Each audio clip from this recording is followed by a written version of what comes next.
I have a great time with my life, and I want to share it. I love living. I think that's infectious. It's something that you can't fake. Greatness is not this wonderful, esoteric, elusive, God-like feature that only the special among us will ever taste. You know, it's something that truly exists in all of us. It's very simple. This is what I believe, and I'm willing to die for it. Yeah. Period. It's that simple. I know who I am, and I know what I believe. I know who I am, I know what I believe. That's all I need to know. And that's all I need to know. So from there, you do what you need to do. Yeah. You know, and I think what happens is we make the situation more complex than it has to be. Because we're looking for complexity. There's got to be something complex to understand. It can't be that easy. You know. We didn't grow up with the sense that where we were was where we were going to be.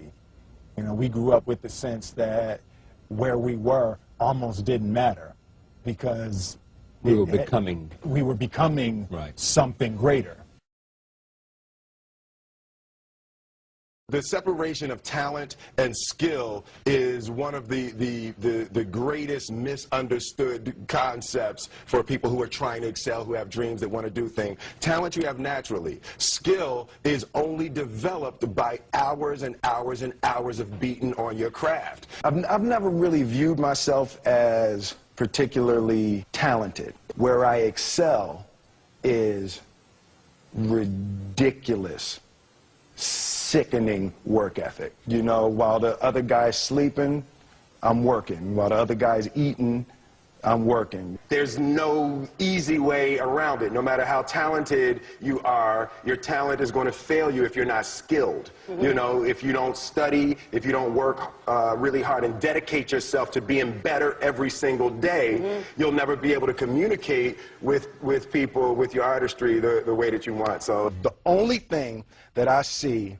that is distinctly different about me is I'm not afraid to die on a treadmill. You might have more talent than me, you might be smarter than me, but if we get on the treadmill together, right, there's two things. You're getting off first, or I'm going to die. It's really that simple. One summer, his dad tore down a brick wall on the front of his business and told 12-year-old Will and his 9-year-old brother to rebuild it, a job they said was impossible. It took them 1.5 years, but they did it. And he said, now don't you ever tell me it's something that you can't do. You don't try to build a wall. You don't set out to build a wall. You don't say, I'm going to build the biggest, baddest, greatest wall that's ever been built. You don't start there. You say, I'm going to lay this brick as perfectly as a brick can be laid.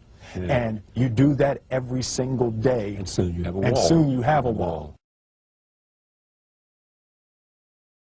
You know, it's an idea that my grandmother always had, that, you know, if you're going to be here, then there's a necessity to make a difference.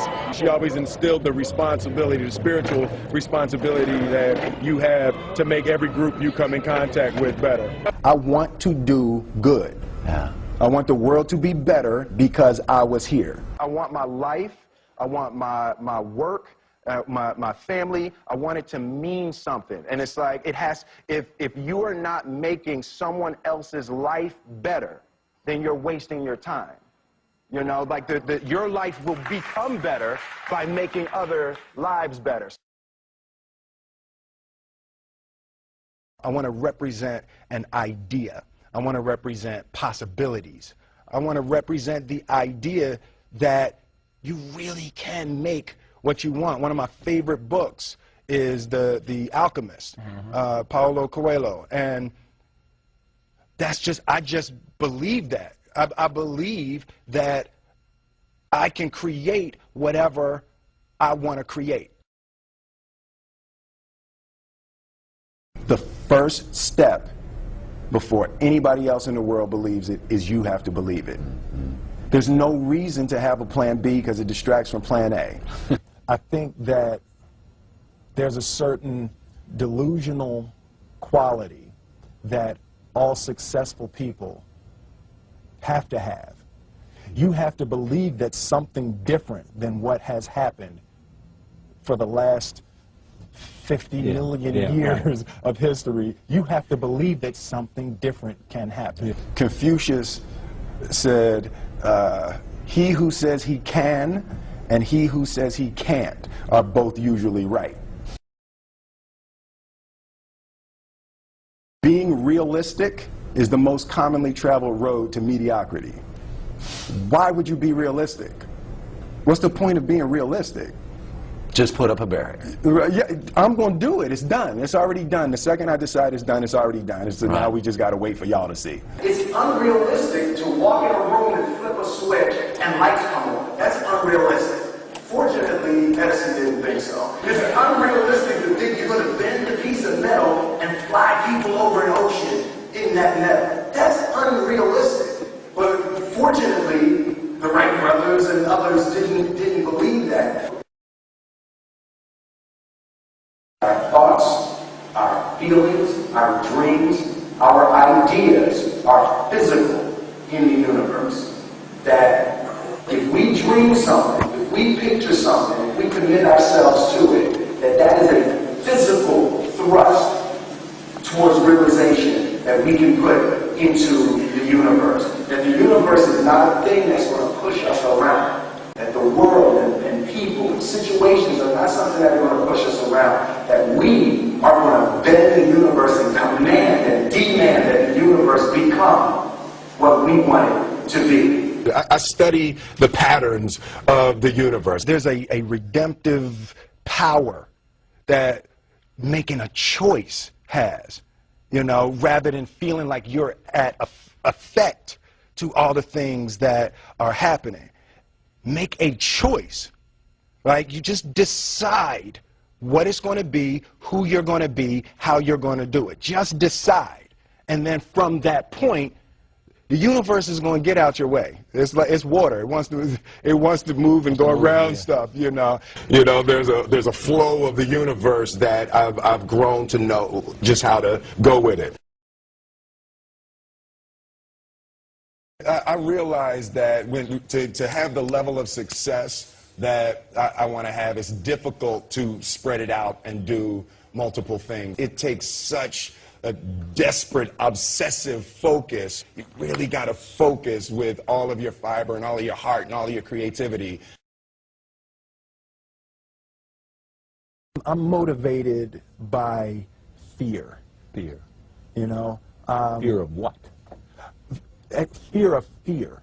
I hate being scared to do something. And I think what developed in my early days was the attitude that I started attacking things that I was scared of. It was Franklin Roosevelt said the only fear you have to fear is fear itself. Absolutely. Remember that? Absolutely. Yeah. You can't be scared to die for the truth.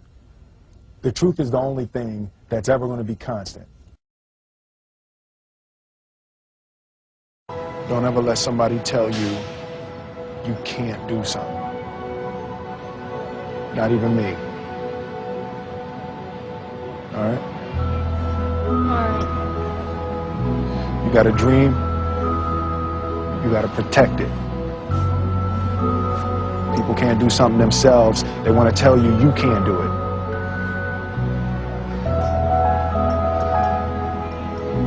You want something, go get it. Period.